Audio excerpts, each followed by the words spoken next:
کہ ابو البشر حضرت آدم کی دعا انہی کے طفیل میں قبول ہوئی ہے۔ آدم کو جو جنت سے نکالا گیا ہے اور یہاں آنے کے بعد انہوں نے دعا کی ہے، تو قرآن کریم کہہ رہا ہے کہ اللہ نے ان کو انہی کے نام کی تعلیم دی ہے، ان کے نام سے آدم نے دعا مانگی ہے، اس کی دعا قبول ہو گئی ہے۔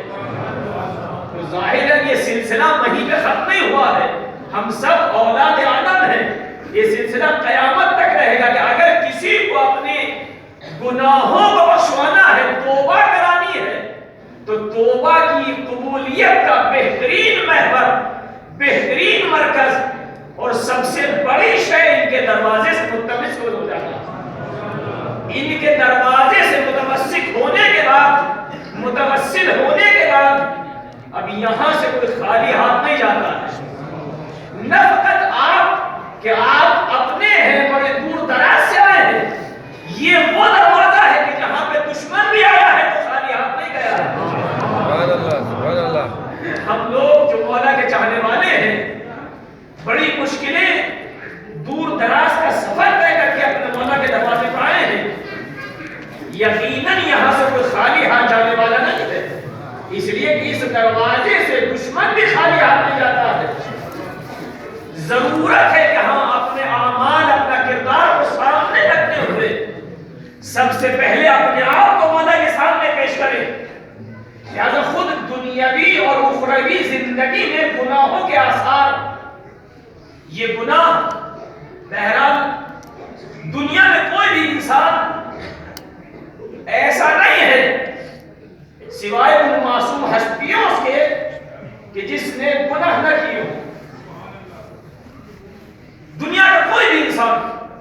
جو معصوم ہستیاں ہیں، جن کو اللہ نے پاک و پاکیزہ رکھا ہے، ان کے علاوہ جو بھی ہے، البتہ گناہوں میں پھر اس کے مدارج ہیں، درجات ہیں، کوئی کم کرتا ہے، کوئی زیادہ کرتا ہے۔ لہذا علماء نے پہلے مرحلے میں گناہوں کو 2 حصوں میں بانٹا ہے، گناہان صغیرہ اور گناہان کبیرہ۔ کچھ چھوٹے گناہ ہیں، کچھ بڑے گناہ ہیں، پھر ان کی کیفیتیں بھی اور ان کے آثار بھی الگ الگ ہیں۔ کچھ گناہ اپنا کچھ الگ اثر رکھتے ہیں، کچھ گناہ کچھ الگ اثر رکھتے ہیں۔ لہذا یہ سارے کے سارے گناہ ایک سے ہیں، نہ ان کے آثار ایک سے ہیں۔ آپ ہمیشہ دعائے کمیل پڑھتے ہیں، دعائے کمیل کے ابتدائی جملات میں امیر المومنین نے باقاعدہ گناہوں کی چند قسمیں بیان کی ہیں۔ دعائے کمیل ہمارے سارے مومنین کم سے کم شب جمعہ پڑھتے ہیں، وہاں پہ پہلے چیپٹر کے بعد دعائے کمیل کا دوسرا حصہ جو شروع ہوتا ہے، اس میں امیر المومنین نے یہی گناہوں کے باقاعدہ اقسام اور آثار، اللہم اغفر لی الذنوب التی تحتق العصم، پروردگار میرے ان گناہوں کو بخش دے، التی تحتق العصم، جو عزت اور آبرو کے پردے کو پارا پارا کر دیتے ہیں۔ یعنی کچھ گناہ ایسے ہیں کہ انسان معاشرے میں بہت عزت رکھتا ہے، آبرو رکھتا ہے، لیکن ان گناہوں کے مرتکب ہونے کی وجہ سے اب معاشرے میں عزت نہیں رہی ہے، بے عزت ہو چکا ہے، کوئی اس کو منہ بھی لگانا پسند نہیں کرتا ہے، گری ہوئی نظروں سے دیکھتا ہے۔ تو اب سارے گناہ نہیں، کچھ گناہ ایسے ہیں۔ لہذا امیر المومنین نے ہمارے لیے ایک دعا اس لیے بیان فرمائی ہے کہ ہم باقاعدہ اس دعا کو دعا کی حیثیت سے بھی پڑھیں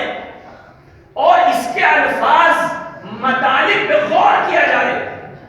امیر المومنین نے اس دعائے کمیل میں گناہوں کے اقسام اور پھر ان کے آثار کی طرف اشارہ، اللہم اغفر لی الذنوب التی تحتق العصم، جو عزت اور آبرو کے پردے کو پارا پارا کر دیتے ہیں، ان گناہوں کو معاف فرما، بخش دے۔ اللہم اغفر لی الذنوب التی تغیر النعم، اللہم اغفر لی الذنوب التی تنزل النقم، یہ دعائے کمیل کی جملات ہیں. پروردگار میرے ان گناہوں کو بخش دے جو تنزل النقم، نقمتیں عذاب الہی کے آنے کا سبب ہوتے ہیں. لہذا وہ گناہ اور ہیں جو آبرو انسان کے لیے جاتے ہیں، وہ گناہ اور ہیں کہ جو نقمت اور عذاب الہی کے نازل ہونے کا سبب ہوتے ہیں. اور پھر علماء نے باقاعدہ گناہوں کی تقسیم، گناہوں کے آثار بیان کیے ہیں کہ کون کون سے گناہ ایسے ہیں کہ جو انسان کی عزت اور آبرو کو ختم کر دیتے ہیں. کون سے گناہ ایسے ہیں کہ جو تنزل النقم، نقمتیں عذاب کے نازل ہونے کا سبب ہوتے ہیں. اور کون سے گناہ ایسے ہیں کہ جو تغیر النعم، اللہم اغفر لی الذنوب التی تغیر النعم، نعمتوں کو تبدیل کر دیتے ہیں. لیکن ایسا نہیں ہے کہ یہ تمام کے تمام گناہ سب ایک ہی قسم کے نہیں. گناہوں کی الگ الگ قسمیں ہیں، کیفیتیں الگ الگ ہیں، لہذا ان کے آثار بھی الگ ہیں. اب ضروری نہیں ہے کہ ہر انسان سارے گناہوں میں ملوث ہو تو سارے ہی آثار بھی اس پر ہو. نہیں. آج ہمارے اپنے درمیان ہمارا معاشرہ، ہمارا کلچر، ہمارا سماج، ہر شخص خود اپنے دامن میں، اپنے گریبان میں، اپنے نفس اور اپنے بارے میں خود بہتر جانتا ہے. ان الانسان لبصیرہ علی نفسہ بصیرہ. اس طرح کی مختلف عبارات قرآن کی آیات بھی اور احادیث بھی کہ ہر انسان اپنے بارے میں سب سے زیادہ بہتر جانتا ہے کہ میں نے کون کون سے گناہ کیے ہیں اور اب میں ان گناہوں کی وجہ سے کن بلاؤں میں مبتلا ہو چکا ہوں. یہ الگ بات ہے کہ خداوند عالم کبھی کبھی ان گناہوں کی وجہ سے یہیں پہ عذاب میں مبتلا کر دیتا ہے اور کبھی کبھی یہاں عذاب نہیں دیتا. تو اب یہاں عذاب نہ دے تو یہ گمان نہ کرے کہ ہم بچ گئے ہیں. ہم نے گناہ کیا اور خدا نے ہمیں اس گناہ کا عذاب ابھی نہیں دیا ہے تو اس خوشی میں نہ رہے کہ شاید فرشتوں سے بھول چوک ہو گئی ہے. ہمیں اس گناہ کی جزا نہیں ملی ہے، نہیں، بلکہ روایات میں یہ ہے کہ اگر نہیں ملی ہے تو اور زیادہ خدا سے ڈرو. اس لیے کہ خداوند عالم جس کے بارے میں بھلائی چاہتا ہے اس کو اس گناہ کا بدلہ یہی دے دیا کرتا ہے تاکہ اس کے اعمال پاک و صاف رہے اور جنت میں اعلیٰ مقام پہ جائے. اور اگر یہاں نہیں دیا ہے تو سمجھ لو تمہاری بخشش ہونے والی نہیں ہے. یعنی خدا نے تمہارے اس گناہ کو اس آخرت کے لیے رکھ رکھا ہے کہ جس میں کوئی نجات کا راستہ نہیں. لہذا اگر یہ باقاعدہ ایک روایت بہت معمولی سی ہے، معمولی سی یعنی باقاعدہ پڑھی بھی نہیں جاتی ہے کتابوں تک. ایک پیغمبر اکرم کے زمانے میں ایک شخص، ایک جوان اپنے گھر سے نکلا، سامنے ایک خوبصورت لڑکی نظر آئی، اس کی نگاہ اس لڑکی میں پڑی اور اب وہ اس کے پیچھے پیچھے چل دیا. چونکہ مکمل اس کا ذہن، اس کا وجود، اس کی نگاہیں فقط اس پہ مرکوز ہیں تو ابھی چند ہی قدم چلا کر ایک دیوار سے ٹکرایا، پیشانی میں خون آیا، سر پھٹا اور اب اس کو احساس ہوا کہ یہ کس گناہ کا نتیجہ ہے کہ میں کس گناہ میں مبتلا تھا، کیا دیکھ رہا تھا، کہاں دیکھ رہا تھا. فوراً دوڑا ہوا رسول اکرم کی خدمت میں گیا اور جانے کے بعد اپنا یہ ماجرا بیان کیا. پیغمبر اکرم نے جملہ سنا، سننے کے بعد یہ جملہ جو میں نے ابتدا عرض کیا ہے یہ پیغمبر کی اس روایت سے ماخوذ. پیغمبر نے فرمایا خداوند عالم تیرے بارے میں بھلائی چاہتا ہے، اس لیے کہ خدا جس کے بارے میں بھلائی چاہتا ہے اس کو یہی تذکر دے دیتا ہے کہ تو گناہ کر رہا ہے، اس گناہ کا بدلہ تجھے یہی دے دیا ہے. ورنہ اگر تجھے بدلہ نہ ملتا تو نہ معلوم گناہوں کے کن سمندروں میں اتر چکا ہوتا.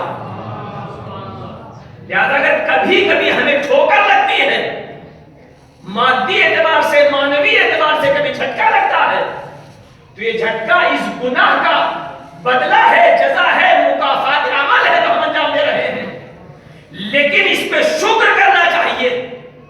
کہ خداوند عالم نے مجھے گناہوں کا بدلہ یہی دے دیا ہے۔ لہذا ہماری اپنی زندگی میں یہ گناہوں کے اقسام اور پھر اس کے آثار جو خود دعائے کمیل میں امیر المومنین نے اس دعا کی شکل میں پروردگار میرے ان گناہوں کو بخش دے جو میری عزت کو پارا پارا ہونے کا سبب بنتے ہیں، پروردگار میرے ان گناہوں کو بخش دے جو نعمتوں کے نازل ہونے کا سبب ہوتے ہیں، پروردگار ان گناہوں کو بخش دے جو نعمتوں کے تبدیل ہونے کا سبب ہوتے ہیں۔ باقاعدہ ایسے بھی گناہ ہیں، ایسے آثار ہیں جو نعمتیں ابھی تک ہمیں خداوند عالم کی جانب سے بہت کچھ مل رہا تھا، لیکن ایک دم سے نہ معلوم کیا ہوا ہمارا کاروبار ٹوٹ گیا ہے، کمپنی بیٹھ گئی ہے، نوکری چھوٹ گئی ہے۔ اس طرح کے واقعات ایک تو نہیں ہے، ہزاروں ہماری زندگی میں آتے ہیں۔ سارے کے سارے آثار ضرورت ہے کہ انسان اپنے اعمال، اپنے کردار، اپنے گریبان میں جا کے کہ مجھ سے کون سا گناہ سرزد ہوا ہے کہ جن کی وجہ سے میں اس منزل میں آ گیا ہوں۔ یہ نعمتیں، یہ عذاب جو باقاعدہ ہم اپنی آنکھوں سے دیکھ رہے ہیں، میں فردن فردن بیان کر سکتا ہوں، لیکن ظاہر بیان کیا جائے اور کسی پہ منطبق ہو تو شاید کسی کا دل ٹوٹے، لیکن مناسب نہیں ہے۔ ہم لوگ خود بہتر جانتے ہیں، لیکن کلی طور سے باقاعدہ عذاب الہی ہماری آنکھوں کے سامنے ہے۔ آپ ہر سال دیکھیں، مثلا جو موسم میں جو رحمت الہی کے نازل ہونے کا ٹائم ہے، وہ آج کل جس مسائل میں ہماری پوری دنیا گزر رہی ہے، خود ایران جس میں آپ بیٹھے ہوئے ہیں، یہ ان کے جاڑوں کے وہ ایام ہیں کہ جہاں پہ 1 میٹر برف ہوتا تھا اسی ملک میں، اور اب برف تو برف، بارش بھی پڑے ہوئے مدتوں گزر چکی ہے۔ آپ اپنے وطن میں، میں خود اپنے وطن میں ہمیشہ دیکھتا ہوں، ہندوستان ہو پاکستان ہو، کہ جو ہمارے یہاں پہ چاول، منجی، دھان لگنے کا موسم ہے، جو ہمیشہ باران الہی سے لگتی تھی، ان دنوں میں اتنی بارشیں پڑتی تھی کہ باقاعدہ ہم اپنے ہاتھوں سے اس بارش سے چاولوں کی کاشت کرتے تھے، لیکن اب ان دنوں میں بارش نہیں پڑتی ہے۔ کاشتکار اپنی جیب سے پیسہ لگانے کے بعد پانی دیتے ہیں اور جیب سے پیسہ خرچ کر کے وہ منجی، دھان، چاول لگاتے ہیں۔ چاول لگنے کے بعد کھاد، پانی، سب کچھ دیا ہے، اب جب وہ پکنے کو تیار ہے اس وقت بے موسم اتنی بارش پڑتی ہے کہ بہتی آتی ہے اور سب کو بہا کے لے جاتی ہے۔ ان خود پیدائش کے موقع پہ بھی جب بارش پڑنی تھی تب نہیں پڑی ہے، اور جب نہیں پڑنی چاہیے تھی اتنی پڑی ہے کہ سب کو بہا کے لے گئی ہے۔ یہ ہر سال بہتی سیلاب ہماری آنکھوں کے سامنے ہر سال آ رہا ہے۔ یہ سب کچھ اس کے لیے ضرورت ہے بما قدمت ایدیہم، جو قرآن کریم میں تعبیر کیا ہے کہ تمام کی تمام بلائیں، تمام کی تمام نقمتیں، اس کا ایک سبب ہمارے اپنے اعمال بھی ہیں۔ لہذا امیر المومنین نے جو دعائے کو میں نے تقسیم کی ہے، اللہم اغفر لی الذنوب التي تنزل البلاء، پروردگار ہمارے گناہوں کو بخش دے کہ جن کی وجہ سے بلائیں نازل ہوتی ہیں۔ اب یہ بلائیں نازل ہونا فقط یہی ایک نہیں ہے، باقاعدہ روایات میں ہے کہ انسان جیسے جیسے انسانوں میں گناہوں کا اضافہ ہوتا جاتا ہے، گناہوں کی کیفیتیں بدلتی جاتی ہیں، اسی طرح خداوند عالم کی بلائیں بھی بدلتی جاتی ہیں۔ یہ خود ہمارے چھٹے امام حضرت امام جعفر صادق علیہ السلام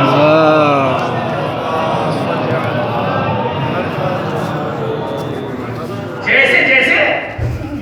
گناہ تبدیل ہو رہے ہیں، اب عصر حاضر میں گناہوں کی نوعیت اتنی چینج ہو چکی ہے۔ آج کل میڈیا ہے، انٹرنیٹ ہے، اور اب انٹرنیٹ اور پھر اس انٹرنیٹ میں آنے والے پروگرام کے تو ظاہر ہے یہ اب سے 20 سال پہلے نہیں تھے، کیونکہ بچے کے ہاتھ میں موبائل نہیں ہے، وہ پروگرام نہیں ہے، وہ تمام وہ تصویریں، وہ فلمیں، وہ ویڈیو جو دیکھی جا رہی ہے، وہ تمام کے تمام مراحل جو مجھ سے زیادہ آپ شاید بہتر جانتے ہو، جو گناہ ہو رہے ہیں، لہذا اگر گناہ بدلے ہیں تو عذاب کی کیفیتیں بھی بدل گئی ہیں۔ آپ امراض میں دیکھیں، جو مرض پہلے نہیں تھے یا اگر تھے تو بہت کم، آج ایسے امراض، فرض کریں جیسے کینسر، آئے دن سننے میں آ رہا ہے فلاں کو کینسر ہوا مر گئے۔ کینسر یا پہلے نہیں تھا یا اگر تھا تو بہت کم، کہیں کسی کو سننے کو ملتا تھا۔ یعنی یہ سب چیزیں باقاعدہ روایات میں ہیں کہ جب انسان گناہوں میں اس طرح ملوث ہو جائے تو یا تو خداوند عالم ایسا مرض میں مبتلا کر دے گا کہ جو مرض کا علاج تو درکنار، خود مرض کا نام بھی نہیں سنا ہوگا، یا جوانی میں موت، یا ظالم حاکم کی حکومت۔ یہ باقاعدہ روایت کے جملے ہیں کہ جب لوگ گناہوں میں ایسے ملوث ہو جائیں تو یا تو جوانی میں موت آئے گی، یا بعض عبارات میں ہے اتفاقی موت آئے گی۔ ابھی صبح سالم تھے، رات میں پتہ چلا کہ جناب کا انتقال بھی ہو گیا، کب بھی ہو گئے، رات ہماری ملاقات ہوئی تھی، صبح پتہ چلا چلے گئے۔ اتفاقی موتیں۔ تو اس طرح کی یہ گناہوں کے آثار، یا پھر وہ جملہ بولا کا اللہم اغفر لی الذنوب التي تحبس الدعاء، پروردگار ہمارے گناہوں کو بخش دے کہ جو دعاؤں کو حبس کرتے ہیں، دعاؤں کو مستجاب نہیں ہونے دیتے۔ آج ہمارا شکوہ یہی ہے کہ ہم مسلسل دعا کرتے ہیں لیکن ہماری دعائیں قبول نہیں ہوتی ہیں۔ تو اب کچھ گناہ ایسے ہیں جو دعاؤں کو روکتے ہیں۔ دعائے قمید میں امیر المومنین کا جملہ اللہم اغفر لی الذنوب التي تحبس الدعاء، ان گناہوں کو روک، بخش دے جو دعاؤں کو روکتے ہیں، دعاؤں کو حبس کرتے ہیں، استجابت تک نہیں پہنچنے دیتے۔ تو ظاہر ہے ہمارے پاس کچھ ایسے گناہ بھی ہیں کہ جن گناہوں کی وجہ سے ہماری دعائیں مستجاب نہیں ہوتی۔ البتہ یہاں پہ جملہ یہ بھی اس کا مناسب ہے کہ دعائیں مستجاب نہیں ہوتی، یعنی جو ہم اس دنیا میں چاہ رہے ہیں وہ ہمارے گناہوں کی وجہ سے ہمیں نہیں مل پا رہا ہے، لیکن اس کا مطلب یہ نہیں ہے کہ ہم دعا کرنا چھوڑ دیں۔ دعائیں مستجاب نہ ہونا الگ بات ہے، لیکن خود دعا کرنا، اس میں دو فلسفے۔ ایک تو یہ کہ خود دعا بے ذات ہی عبادت ہے، قبول ہو یا نہ ہو، مستجاب ہو یا نہ ہو، خود دعا عبادت ہے، جتنا کرو گے اتنا ثواب ملے گا۔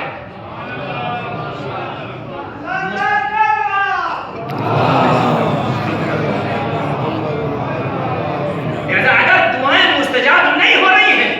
تو مطلب یہ نہیں ہے کہ ہم دعا کرنا چھوڑ دیں، بلکہ خود دعا بذات ہی دعا عبادت، لہذا جتنی بھی دعا کی جائے اتنی عبادت ہے، ثواب۔ اور دوسرا جو دستور اور حکم ہے وہ یہ کہ آپ اگر دعا کر رہے ہیں اور دعا کا یہاں اثر نہیں ہو رہا ہے تو یہ ساری دعائیں آپ کے اعمال میں محفوظ ہیں۔ جو آپ نے یہاں مانگا تھا، اگر مصلحتاً الی خدا نے نہیں دیا ہے تو یہی دعا کا اثر آپ کو مرنے کے بعد نظر آئے گا۔ وہ چیز جو آپ نے یہاں مانگی تھی اگر نہیں ملی ہے تو خدا وہاں آپ کو دے گا۔ لہذا اس کا مطلب یہ ہے کہ اگر ہماری دعائیں قبول نہیں ہو رہی ہیں تو ہم دعا چھوڑ دیں، ایسا نہیں ہے۔ دعا خود مستقل ایک عبادت ہے، اور پھر دعا اگر یہاں نہ ملے تو یقیناً وہاں اس دعا کا بدلہ ضرور ملنا ہے۔ لہذا دعا اس لیے بھی ہو کہ پروردگار شاید یہاں میری مصلحت میں نہیں ہے، میں تجھ سے پیسہ چاہ رہا ہوں، لیکن اگر پیسہ مجھے مل گیا تو پھر میرے اعمال جو ایسے ہیں ایسے بھی نہ رہے، میں ظالم، جابر، متکبر، غرور، گھمنڈ میں، اس لیے کہ ظاہر یہ انسان ہے جو ہر لمحے بدلتا رہتا ہے۔ خود حضرت امام محمد باقر علیہ السلام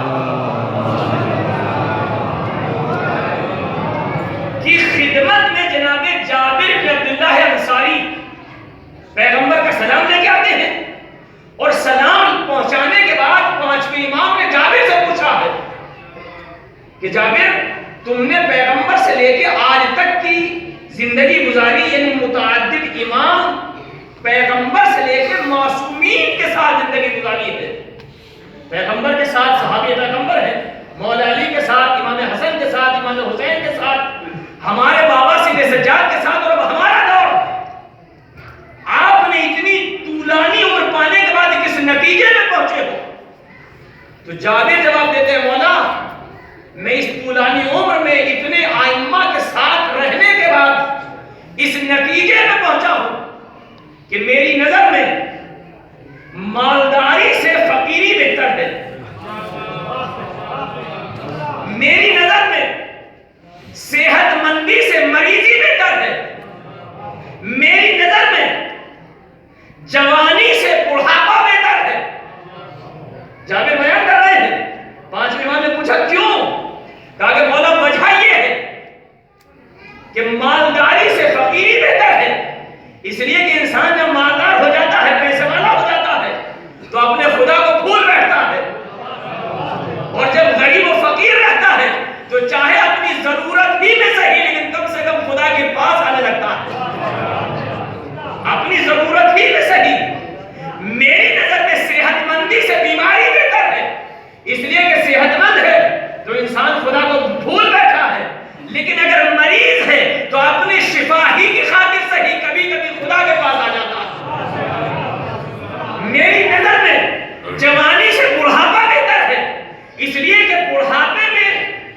آدمی کے پاس کچھ کام نہیں ہے تو چلو خدا کی بارگاہ میں چلے جاؤ، جوانی میں دنیا انسان عیاشی میں، عیش میں، عشرت میں، نہ معلوم کہاں رہتا ہے۔ امام نے سوال کیا، انہوں نے جواب دیے، جوابات پانے کے بعد اب جابر نے ہاتھوں کو جوڑا کہ مولا آپ کی نظر کیا ہے؟ آپ نے مجھ سے میری نظر پوچھ لی ہے، میں نے اپنی نظر بتا بھی دی ہے، آپ کی نظر کیا ہے؟ کہا جابر تم میں اور ہم میں بس یہی فرق ہے کہ تم اپنی نظر رکھتے ہو، بتا بھی دیتے ہو، لیکن ہماری نظر یہ ہے کہ جیسا خدا ہمیں رکھنا چاہے ایسے حالت میں رہنے کو تیار ہے۔ اگر ہمیں مریض رکھنا چاہے تو ہم مریض رہنے پہ تیار ہیں، صحت مند رکھنا چاہے تو صحت مند رہنے پہ تیار ہیں، جیسا خدا ہمیں رکھنا چاہے ہم ویسے رہنے کو تیار ہیں۔ تو بہرحال یہ وہ کیفیت جو آج ہمارے اپنے درمیان آپ پہ ہر فرد اپنی اپنی دعائیں رکھتا ہے، تمنائیں آرزو رکھتا ہے، اور وہ ساری دعائیں، ساری تمنائیں آرزو لے کر یہاں اپنے مولا کے دربار میں آیا ہے۔ ایک طرف تحبس الدعا، کچھ گناہ ایسے بھی ہیں جو گناہ ایسے ہیں کہ جو دعاؤں کو مستجاب نہیں ہونے دیتے، لہذا یہاں پہ ہمیں اس مقام پہ جو لایا گیا ہے، مولا نے بلایا ہے، بلانے کا مقصد یہی ہے کہ آؤ تم ہمارے در کے قریب آ جاؤ۔ یہ وہ دروازہ ہے کہ جہاں پہ دشمن بھی خالی ہاتھ نہیں جاتا ہے۔ لہذا ہم نے عرض کیا ہے کہ یہاں پہ آنے کا مقصد کا ولدت من بطن امہ، جو روایات کا نچوڑ ہے کہ امام کی زری پہ آنے کے بعد اب زری کو زیارت کر کے جب واپس ہوتا ہے زائر، تو بالکل ایسا ہے جیسا بھی ابھی اپنے ماں کے پیٹ سے پیدا ہوا ہے، اور جب سارے گناہ دھل چکے ہیں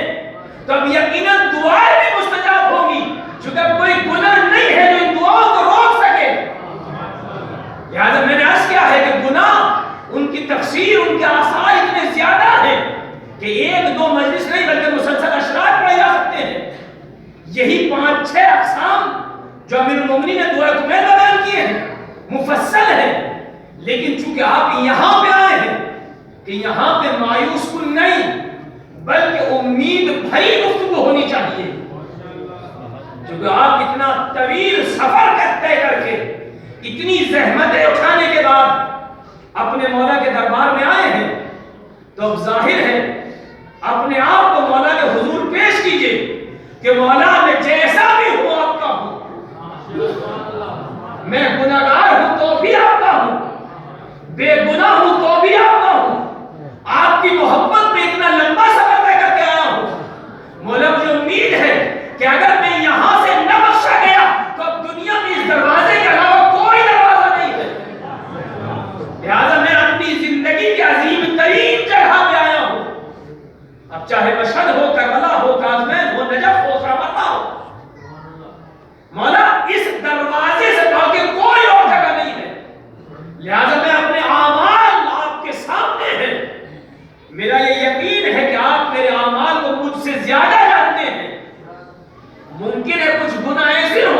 جو میں نے کیے ہوں لیکن بھول گیا ہوں، لیکن آپ کے یہاں سہو نسیان بھی نہیں ہے، آپ میرے اعمال مجھ سے زیادہ بہتر جانتے ہیں، لہذا میں نے اپنے آپ کو آپ کے حضور پیش کر دیا ہے کہ مجھے یقین ہے کہ یہاں پر جو بھی آیا ہے کبھی خالی ہاتھ نہیں گیا ہے،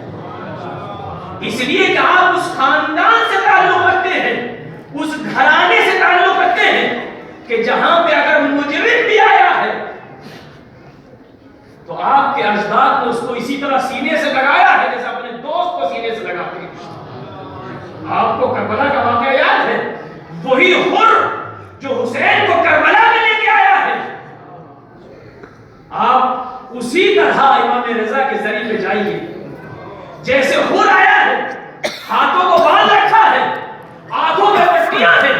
شرمندگی سے پورا وجود غرق ہے،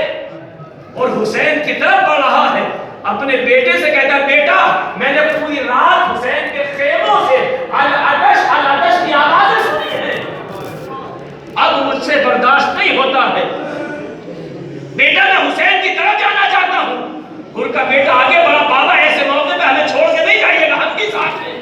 بھائی آگے بڑھا، غلام آگے بڑھا، اب یہ حر کے ساتھ آگے بڑھ رہے ہیں۔ حر کی کیفیت یہ ہے کہ اپنے بیٹے